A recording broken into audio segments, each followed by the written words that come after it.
Hey, I want to thank you for joining me on this special presentation of MacMurtrey's Wall. This is a book by Marc Sutherland. It is a children's illustrated novel, and it is one of my favorites. It is a mixture of Celtic and Norse mythology. It uses different mediums to tell the story. It's a combination of oils, acrylics, and pastels. It's a great story with beautiful artwork and a good message, and I hope you enjoy it, and thanks for joining me.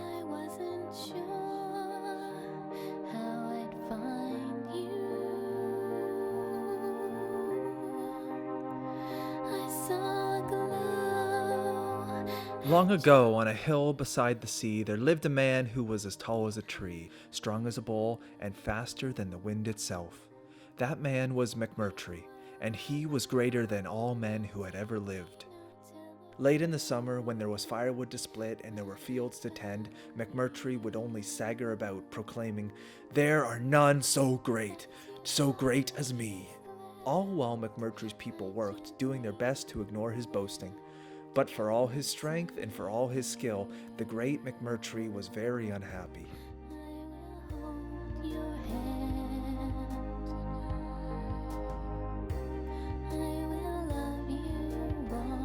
Walking one day, MacMurtrey watched the birds and beasts moving along the hills and the trees. MacMurtrey saw that these were very great things, and he grew angry. With thick, coarse hands, MacMurtrey captured every bird, caged every beast, and fenced in the hills and every tree upon them. When all of these things were his very own, he declared, "There are none so great as me."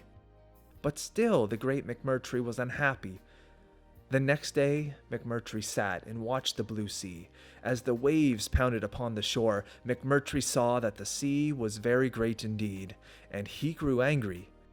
"I will build a wall to cage the sea," he snarled. Then he would truly be the greatest in the land, and at last be happy.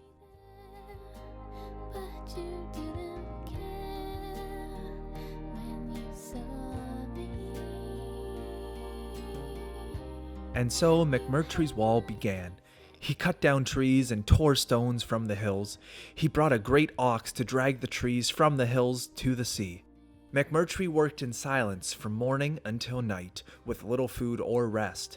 He sharpened the trees into stakes and pounded them into the sea to shape his great wall's foundation.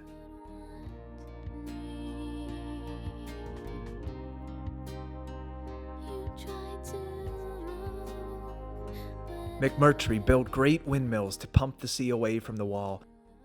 When the ground grew dry enough, MacMurtrey set the heaviest stones.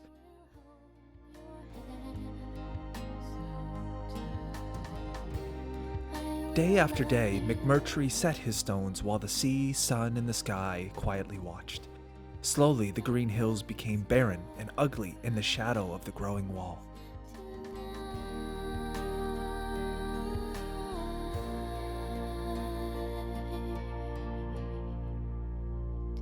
MacMurtrey's people could live in this sad land no longer. One starry night, they packed themselves and their winter stores in a boat and sailed away.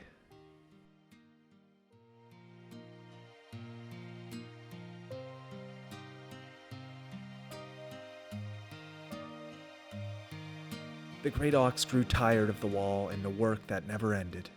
One starry night, he too slipped away. And all the while, the wall grew.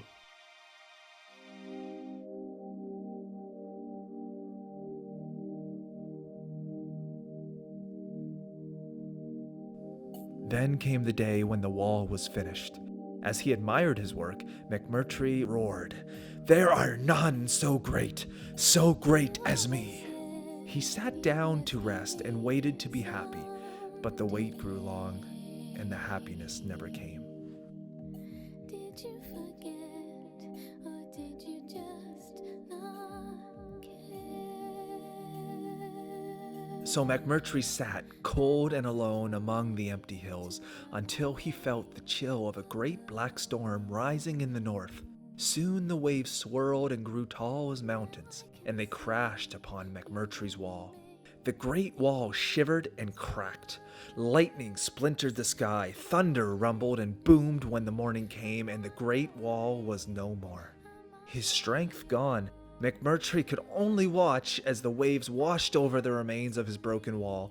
The falling snow and breaking waves lulled him into a deep sleep. Beneath the snow, MacMurtrey dreamed of days before the wall, when his people laughed and when the hills were green.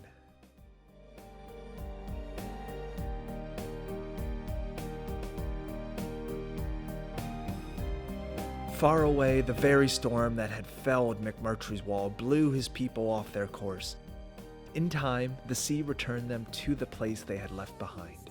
Tired of being tossed about and longing for home and solid ground, they came ashore. There they found the ruins of a great wall, and MacMurtrey sickly and asleep beneath the snow.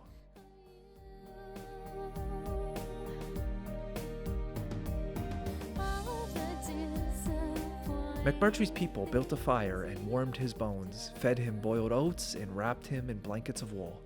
When MacMurtrey was well enough, the people said as one, "We've cleaned your mess and kept you fed. Now rise and help earn your keep." Grumbling, MacMurtrey rose to help for the first time in all his days.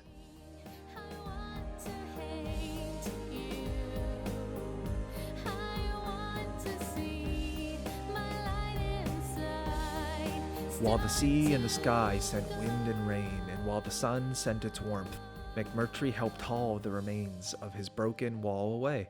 He cracked stones to build cottages, he split wood for the hearth, he caught fish in heavy nets, he hewed the hills and furrows while his people planted seeds one by one. Every day, MacMurtrey used his strength to help as best he could.